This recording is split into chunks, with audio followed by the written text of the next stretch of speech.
আমাদের এখানে এটা একটা নতুন রাজনৈতিক দল, সেখানে নতুন রাজনৈতিক দলে আপনার হচ্ছে যে বিভিন্ন রাজনৈতিক সংগঠন থেকে বিভিন্ন রাজনৈতিক দল থেকে আপনার হচ্ছে লোকজন আসবে, এটাই স্বাভাবিক।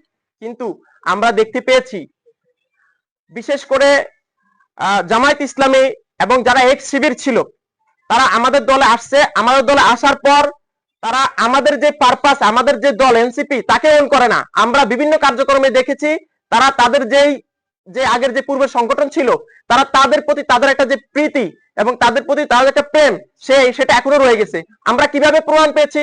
আমরা প্রমাণ পেয়েছি আমাদের ডাকসু যে ছাত্র সংগঠন, সেখানে আমাদের যে ক্যান্ডিডেট, সেই ক্যান্ডিডেটকে পক্ষে ভোটটা আছে, সে আমরা দেখলাম সাদিক কায়েমের পক্ষে সে প্রচার প্রচারণা চালাচ্ছে, অথচ সে আমাদের জেলার গুরুত্বপূর্ণ কমিটিতে আছে।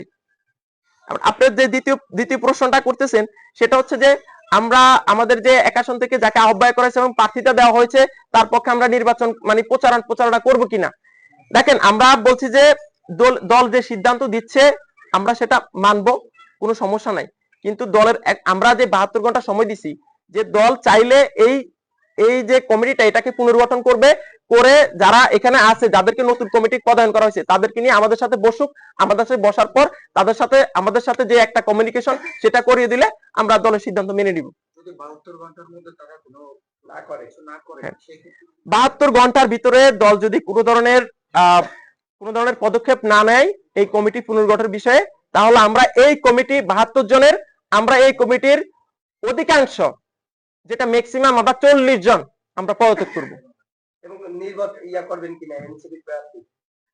না, সেক্ষেত্রে পদত্যাগ করলে তো হ্যাঁ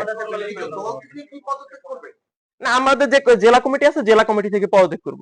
সেটা যদি 72 ঘন্টার ভিতরে যদি কোনো ধরনের পুনর্গঠন করা না হয় এবং কমিটি যদি নতুন করে দেওয়া না হয় তাহলে আমরা পদত্যাগ করব। পদত্যাগ করার পরে আমরা যাকে এনসিপির এখান থেকে প্রার্থী করা হয়েছে আমরা তার প্রচার প্রচারণা করব কিনা সেটা আমরা পরে ভেবে দেখব।